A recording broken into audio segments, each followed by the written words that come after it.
नमस्कार, आप देख रहे हैं बहस बिहार की और आपके साथ मैं हूं विवेक। वाराणसी जाने से नीतीश कुमार को रोका जा रहा है, यही सवाल आज हर व्यक्ति पूछ रहा है कि आखिर कौन रोक सकता है। वो इसलिए कि ये खबर आई थी कि भाई उनकी रैली होने वाली है, कई रैलियां वो करने वाले हैं, लेकिन जो शुरुआत है वो वाराणसी से करेंगे। अब सवाल है कि वाराणसी में जगह नहीं मिल पाई उस तारीख को, इस वजह से उनकी रैली रद्द हो गई, या इसके पीछे कुछ सियासी कारण है जो कि जेडीयू की तरफ से आरोप लगाए जा रहे हैं। इन चीजों को समझने से पहले एक छोटी सी रिपोर्ट देखते हैं, उसके बाद चर्चा शुरू करेंगे। नरेंद्र मोदी के खिलाफ आए थे ना दिल्ली से। वाराणसी की रैली की घोषणा से ही इतनी बेचैनी बढ़ गई है। गंगा ने बुलाया है। गिरिराज सिंह की नीतीश कुमार को वाराणसी से चुनाव लड़ने की चुनौती पर अभी सियासी वार पलटवार चल ही रहा था कि रैली को रद्द करने की खबर आ गई। बिहार के ग्रामीण विकास मंत्री और यूपी में जेडीयू के प्रभारी श्रवण कुमार ने बताया कि रैली के लिए जगह न मिलने की वजह से 24 दिसंबर को वाराणसी में होने वाली नीतीश कुमार की रैली को रद्द कर दिया गया है। और भारतीय जनता पार्टी की चाहे उत्तर प्रदेश की सरकार हो चाहे दिल्ली की सरकार हो, लोकतंत्र खत्म करना चाहती है और किसी भी पॉलिटिकल पार्टी को सभा करने नहीं देना चाहती है। इससे यही प्रमाणित होता है, यही बहुत निंदनीय है, बहुत दुखद है। हालांकि बीजेपी में जेडीयू की तरफ से लगाए गए आरोपों को पूरी तरह से बेबुनियाद बताया है। बीजेपी का कहना है कि भीड़ न जुटने के डर से रैली को रद्द किया गया है। नीतीश कुमार जी को कार्यक्रम करने में दिक्कत कहाँ है? अरे जाएंगे तो 1-2 हजार आदमी जुटेगा, इससे ज्यादा क्या जुटना है? इसके लिए कौन प्रशासन की जरूरत है?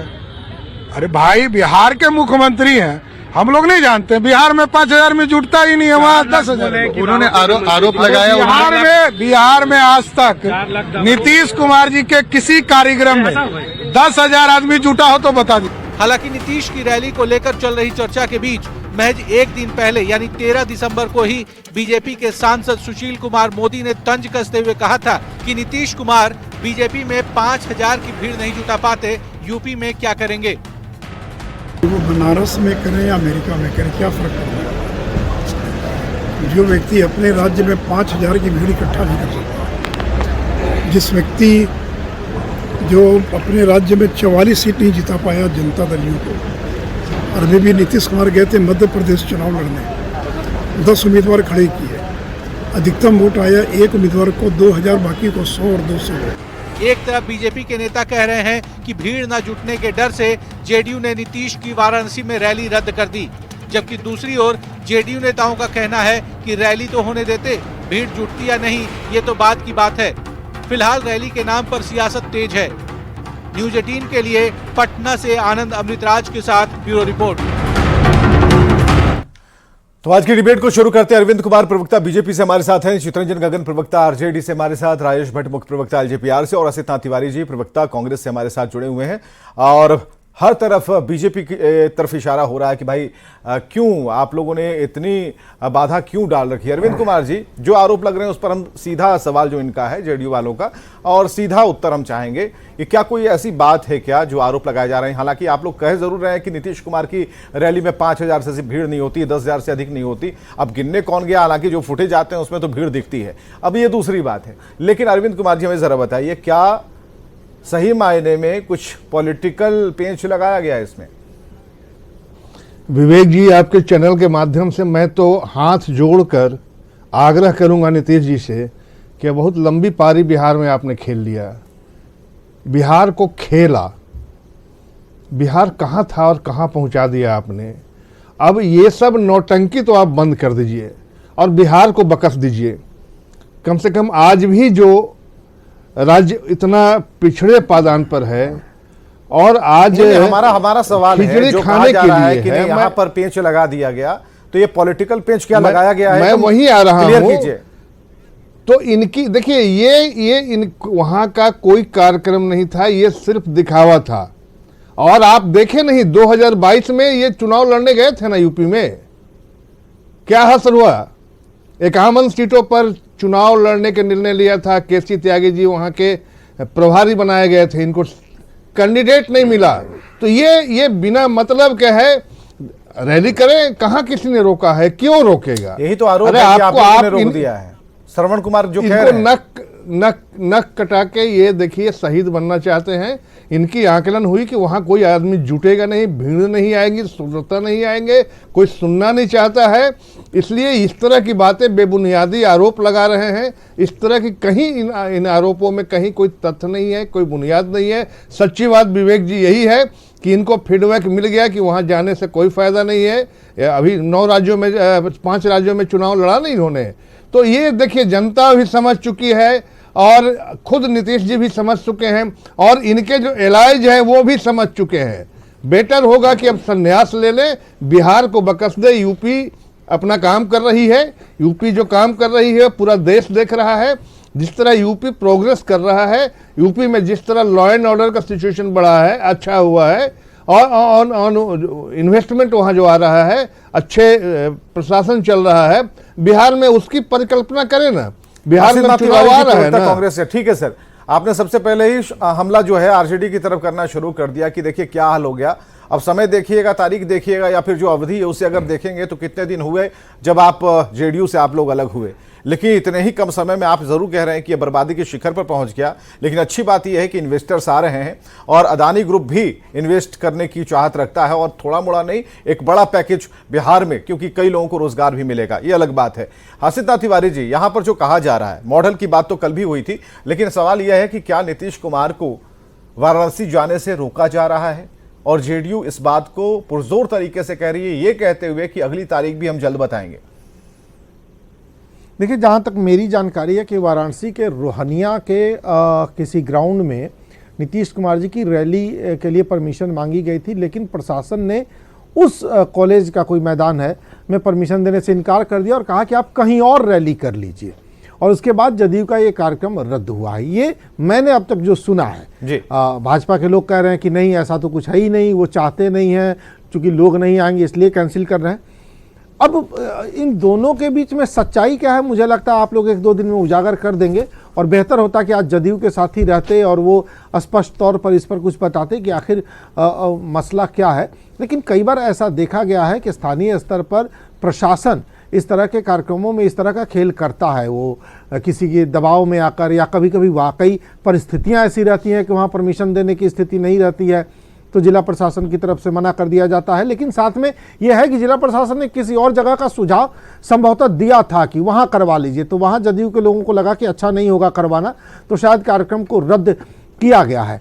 अगर राजनीतिक दबाव में जगह देने से, परमिशन देने से प्रशासन ने मना किया है, तो निश्चित तौर पर वो जो भी अधिकारी रहा होगा वो कम से कम अधिकारी होने के लायक नहीं है। वो किसी राजनेता का चाकर अच्छा हो सकता है, उसे अधिकारी कहना उचित नहीं है। और अगर ऐसा नहीं है तो इस तरह की राजनीति अच्छी नहीं है। कई तरह के बयान आशीष जी आ रहे हैं। इसमें बयान ये भी बीजेपी के प्रदेश अध्यक्ष की तरफ से आ रहा है कि यहाँ पर भीड़ तो नीतीश यहाँ नहीं जुटा पाते, यहाँ पर सुशील कुमार मोदी हमला करते हैं, यहाँ पर रवि किशन भी उतर आते हैं और रवि किशन भी चैलेंज ठोक देते हैं। गिरिराज सिंह की बात आपने कल सुन ही ली।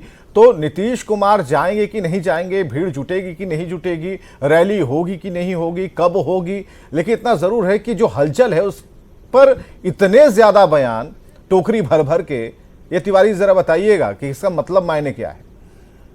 देखिए, भीड़ जुटाने की जहाँ तक बात है, आपको भी याद होगा, याद तो नहीं होगा, मतलब हम लोगों ने जो पढ़ा है, पूर्वजों से सुना है, भाजपा के गठन को ही ले लें 1980, जनसंघ का इतिहास छोड़ दें, तो लोकसभा चुनाव में पूरे देश में भाजपा मात्र 2 सीट जीत पाई थी, और महाराष्ट्र में तो एक उम्मीदवार को सिर्फ 3 वोट मिले थे, जबकि उनके परिवार के 5 सदस्यों ने वोट डाला था भाजपा के एक उम्मीदवार को। तब तो भाजपा के नेताओं के कार्यक्रम में भीड़ नहीं जुटती थी। तो क्या इससे राजनीति का आकलन होगा? आज वही भाजपा देखिए कहां तक पहुंची है। जॉर्ज फर्नांडिस जी का एक कार्यक्रम मुझे याद है, जब वो रिक्शा पर भाषण दे रहे थे और 40 से 50 लोग सुन रहे थे। इस तरह से आप आकलन नहीं कर सकते ना किसी राजनेता का। उनको वहां कार्यक्रम की अनुमति देनी चाहिए थी।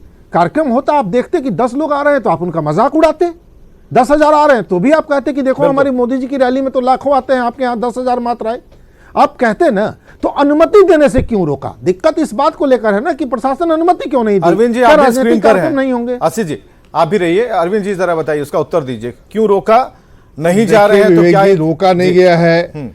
आशीष जी ने ही अपने स्पष्ट किया है कि इनको कहा गया है कहीं और दूसरी जगह का चयन कर लें। अगर स्कूल में कोई प्रशासनिक दृष्टिकोण से कहीं कोई दिक्कत होगी, इस कारणों से हुआ होगा जिसकी पूरी जानकारी मुझे नहीं है, लेकिन इस तरह की कोई बात नहीं है। इनको यूपी जाने में या आम सभा कर सकते हैं, जा सकते हैं, अपनी ताकत की आजमाइश कर सकते हैं।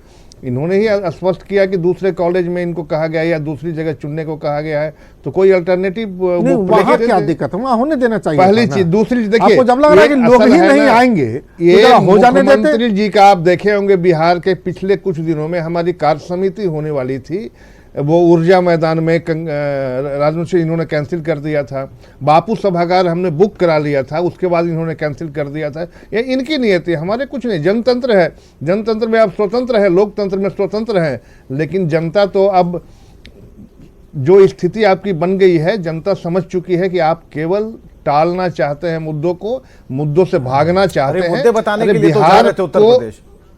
ये बिहार को संभाल नहीं रहा है, बिहार को तो संभाले। बिहार की जो स्थिति है आप देख रहे हैं कि डे टू डे बैंक लूट की घटनाएं घट रही है, क्राइम बढ़ा हुआ है। अरविंद भैया, आप एक काम कीजिए तो ना, इस तरह की यहाँ सुधार करें ना। से कहिए कि अभी परमिशन जो देके जहाँ ये चाह रहे हैं, जरा एजुकेशन पता आप चल जाए देख रहे हैं, कितनी भीड़ शिक्षकों जुटती की है। क्या स्थिति है, उसमें सुधार करें। किसने रोका है? क्या विवेक जी, सत्ता में आप 20 साल से रहे हैं, मैं बस ये कह आपको रहा किसी ने हूं। नहीं रोका है। अरविंद जी कुछ कह रहे हैं, जाकर आप क्या करेंगे? अरविंद जी, मैंने कहा कि जब कोई आपत्ति नहीं है तो अभी से ही परमिशन दे दीजिए जो जगह ये मांग रहे हैं। आपको भी पता चल जाएगा कि 2000 लोग आए, कि 200 लोग आए, कि 2 लाख लोग आए। हाँ, तो कहाँ रोक है, कहाँ नहीं रोका तो गया वहाँ है? क्यों मेरी परमिशन नहीं दी जानकारी जा है रही कि है? कहीं रोक नहीं है। जहाँ वो आप परमिशन चाह भाग रहे हैं, रहे क्यों नहीं दे हैं, रहे हैं? क्योंकि वहाँ 2000 3000 भी इकट्ठा नहीं कर सकते हैं। ये इनको वो 2 फीडबैक लोग मिल ही गया। इकट्ठा करें, आप वहाँ होने दीजिए ना। रैली रोक क्यों रहे हैं? कहाँ रोका गया है? कहीं रोका गया है। आप नहीं दी जाइए, गई है तो स्वतंत्र रोका है, ही आप गया कर है ना। सकते हैं। परमिशन दे नहीं रहे, कह रहे हैं कहाँ रोका गया है? बिल्कुल ये नहीं अजीब रोका मतलब गया है। स्थिति देखिए, भाजपा अगर की सरकार की। कहीं आपने ही भाजपा सरकारों जानकारी की दी स्थिति कि यही कहीं है। अगर किसी स्कूल में प्रशासनिक दृष्टिकोण से कोई दिक्कत है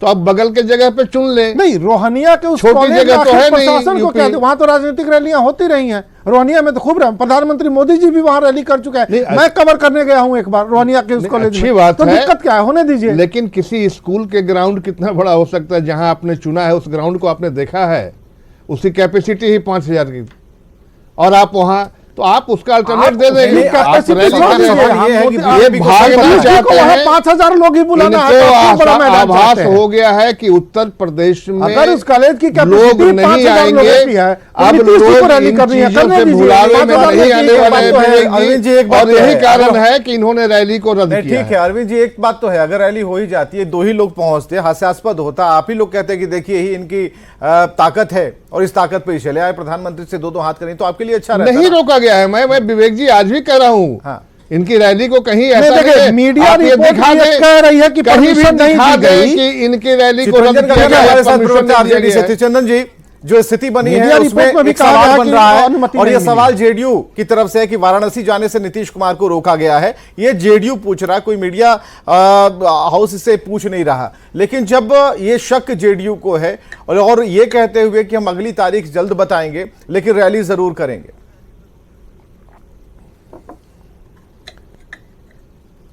चित्रंजन गगन जी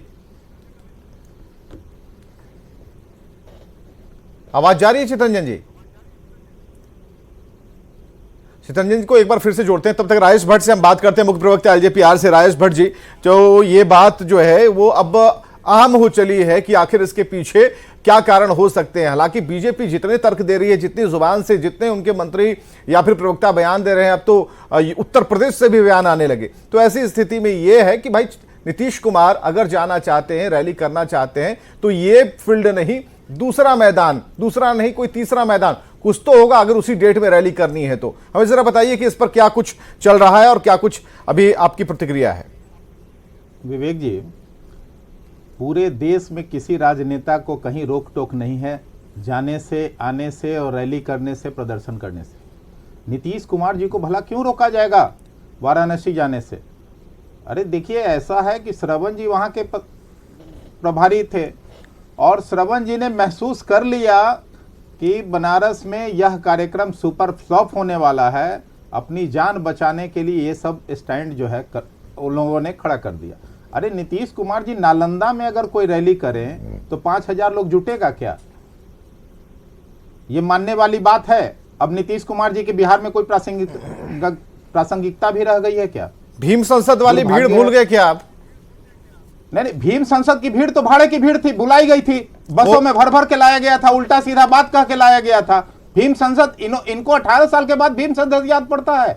अरे भाई, दलितों की हत्या हो रही है, ईमानदारी से बता पाइए, बिहार में दलितों की हत्या हुई है, कौन सा ऐसा आयोजन होता है जहां बिहार में कितने लोग आते हैं भीड़ के बुलावे पर? युवती विवेक जी, पूरे बिहार में दलित युवतियों के साथ यौनाचार की जब घटना होती है, दलितों की जब हत्या होती है, पिछले चुनाव के दौरान नीतीश कुमार जी ने कहा था कि जिस दलित के परिवार की हत्या होगी उसको 3 डिसमिल जमीन दिया जाएगा। तो भाई, ये जमीन फमीन कह के लाया गया भीड़ था, और भीड़ कहां था? 18 वर्षों के बाद दलित क्यों याद आता है और भीम संसद करने की जरूरत क्यों पड़ती है? ये तो अपने आप में एक बड़ा ये तो मौका देना चाहिए था ना। ये तो जोर आजमाइश की बात है, ये तो मौका देना चाहिए उन्हें तो। और आप लोग बुला करके एक बड़ा वाला ग्राउंड दे देते। वाराणसी जाने से नीतीश कुमार जी को किसने रोका? अरे भाई, पूरे 4-5 स्टेट में अभी लड़ाई उन्होंने लड़ा, क्या परिणाम आए वो तो जग जाहिर है, आपको भी मालूम है और पूरे देश को मालूम है। नीतीश कुमार जी का जनाधार बिहार में ही जब नहीं है, नीतीश कुमार जी को जब बिहार में ही कोई नहीं सुनता है, तो भला बनारस में क्यों कोई सुनने नहीं जाएगा? नहीं, जब कोई नहीं सुनता है फिर भी सीएम बने हुए हैं। इस बात का एहसास हो गया था कि तब भी सीएम बने हुए हैं। वहां के इनके दल के लोगों ने, जो वहां के प्रभारी हैं, यहां के जो प्रभारी मंत्री श्रवण जी गए थे, उनसे जब ताल्लुकात और आपस में बात हुई तो इन लोगों को लग गया कि यह सुपर फ्लॉप जो है हमारा कार्यक्रम हो जाएगा। ये डर से भाग खड़े हुए। अब ये सब बहाने बनाने हैं। सवाल है कि बिहार में इनको कौन सुनता है? इनकी बात की विश्वसनीयता कहां रह गई है? आप बताइए। हर साल ये नया जुमला छोड़ते हैं, हर 2 महीना पे एक नया चीज। अरे भाई, बिहार में शराबबंदी तबाह है, आपके घर में जो है लोगों का रोजगार नहीं है, रोजगार के नाम पर आप अभी ड्रामा फर्जी कर रहे हैं। शिक्षकों की भर्ती में तो निवेश वाली बात खबर गई है कि नहीं आपके कान में? नहीं, निवेश वाली खबर गई है, लेकिन ये 18 वर्षों के बाद खबर आ रही है। सर, निवेश भारी है ना भाई, रोजगार मिलेगा ना, इस बात को क्यों? सवाल ये है, हाँ, अभी तो आगे देखिए होता है क्या। अभी अडानी जी ने घोषणा किया है, मैं स्वागत करता हूं। हाँ। बिहार की जनता को रोजगार मिले, मैं ये चाहता हूं। हाँ। हमारी पार्टी इसका स्वागत करती है। ठीक है। लेकिन कितना अमली जामा पहना पाएंगे नीतीश कुमार जी इसको? सती तो बार बार आप कमियां निकालेंगे तो कैसे कोई इन्वेस्टर को लगेगा? आप तो कह रहे हैं कि यहाँ ये गड़बड़ है, वो गड़बड़ है, वो आलोचक नहीं है, बिहार के विकास के पुरजोर समर्थक हैं। और हमारी पार्टी लगातार यही मांग करती रही है कि नीतीश कुमार जी बिहार का बेड़ा गर्क करना बंद कीजिए और विकास के आसिता तिवारी इस पर प्रकाश डालेंगे। आसिता तिवारी, देखिए विवेक जी, सारी बातें तो आप लोगों ने कह ही दी। भाई, इतने दिनों तक भाजपा सरकार में थी तो यही निवेशक क्यों नहीं आ रहे थे? और जैसे ही भाजपा सरकार से बाहर हुई, देखिए ना, देश भर के निवेशक बिहार में इंटरेस्ट ले रहे हैं। मतलब कहीं तो गड़बड़ थी ना, गड़बड़ तो थी। गड़बड़ लोग सरकार में थे तो निवेशक डर रहे थे, गड़बड़ लोग सरकार से बाहर कर दिए गए तो निवेशक आ रहे हैं। जंगल राज आप ही कहते थे ना कल तक, जंगल निवेशक समझ रहा है ना, जंगल राज समझ रहा है ना नीतीश कुमार जी, और जंगल राज की दुआई देकर मुख्यमंत्री बने थे। जनता तय करे, क्या ऐसा मंगल राज हो गया? जनता तय करे, पूरे उसे देश का धर्म के नाम पर झगड़ा हुआ है, डरा हुआ है, बिहार आने से मना करता है। जनता तय करे, जनता तय करे कि उसे धर्म के नाम पर झगड़ा चाहिए कि उद्योग चाहिए, निवेश चाहिए और रोजगार चाहिए। अरे भाई, ये भाजपा सरकार में है तो धर्म के नाम का झगड़ा, और भाजपा सरकार से बाहर तो निवेशक बिहार में। आपने कितने बिहार में उद्योग लगने लगे? कौन सी बिहार में? जैसे ही भाजपा सरकार से भगाई गई, बिहार में उद्योग लगने लगे। यह कहने से तो जनता तय कर ले, ये उसे धर्म के नाम पर झगड़ा करना है कि उद्योगपतियों को लाकर बिहार का विकास करना है, बिहार में रोजगार चाहिए। कांग्रेस कह रही है कि जैसे ही आप गए निवेशक आने लगे। अरविंद कुमार जी, आपने कितने उद्योगों को? एक मिनट अरविंद जी बताइए। देखिए विवेक जी, मैं सिर्फ एक बात पूछना चाहूंगा कि 20 साल तक लालू जी की सरकार रही और 20 साल तक नीतीश जी की सरकार रही, बीच में नीतीश जी के साथ हम रहे। लालू जी का जो समय रहा, नरसंहारों का दौर रहा, और जो बिहार की स्थिति बन गई थी, तो पूरे एक हिंदुस्तान में एक परसेप्शन बन गया था और बिहार में लोग आना बंद कर दिए थे। उसको दूर करने के लिए हमने नीतीश जी के सर पे ताज रखकर, बड़ी पार्टी होते हुए भी उनको मुख्यमंत्री बनाया और लालू यादव को सत्ता से अलग किया, इस शर्त पर कि जंगल राज को दूर करना है। ये बताएंगे कि बिहार में इन्वेस्टमेंट क्यों नहीं हो रहा था, क्यों रुका हुआ था? बिहार का परसेप्शन किसने बनाया? क्या भारतीय जनता पार्टी ने बनाया? वही तो सर हम जानना चाह रहे हैं ना कि 17 वर्षों तक आप सरकार में रहे, कांग्रेस तो से ये बताया निवेशक कि उस क्यों नहीं समय आए? आरजेडी और के साथ जैसे ही निवेशकों ने देखा कि आप सरकार से बाहर बिहार में पहुंच गए, नरसंहारों का दौर था और 2005 से लेकर 2010 तक आप याद कीजिए बिहार का सबसे बेस्ट काल भारतीय जनता पार्टी थी सत्ता अरविंद में। भैया, मुझे और बस हमने ये बता दीजिए, अरविंद जो जी, बंदूक लेकर जो घूमते थे रोड पर उनको 17 वर्षों तक आप सरकार में थे ना, ये निवेशक क्यों नहीं आए? बढ़ाया, लेकिन और जैसे ही आप सरकार से दूर भगाए गए, सारे निवेशक जो बोल रहे थे लगातार इन्वेस्ट करने को तैयार हैं। आप बताएं आखिर आपके शासन में ऐसी क्या गड़बड़ी थी कि लोग यहाँ निवेश करना नहीं चाहते? ये बताइए। उत्तर प्रदेश नीतीश कुमार जाएंगे, कब जाएंगे, वो तारीख क्या होगी, इसकी चर्चा होगी, ये खबर भी हम आप लोगों को बताएंगे। फिलहाल इस डिबेट को खत्म करते हैं क्योंकि समय की समाप्ति हो चुकी है। लेकिन सबसे बड़ा सवाल ये है कि मौका अगर नीतीश कुमार वहां पर जाएंगे तो बिहार के मॉडल को सामने रखेंगे और बिहार के मॉडल को बताएंगे उत्तर प्रदेश में जाके कि हमारा मॉडल ये है, इन्वेस्टर्स अब आने शुरू हो गए हैं और जो ये गतिविधियां बढ़ी हैं उसके जरिए बिहार कैसे आगे बढ़ रहा है, हमारा टारगेट प्लान क्या है, तब उत्तर प्रदेश में क्या माहौल बनता है। लेकिन पहले जमीन मिलनी चाहिए जहां पर लोग सुनने आए। अब कितनी संख्या होती है बाद की बात है, लेकिन उससे यह भी तय होगा कि नीतीश कुमार को देखने के लिए, सुनने के लिए उत्तर प्रदेश कितना लालायित है और उन्हें सुनना चाहता है या नहीं। बहुत बहुत शुक्रिया।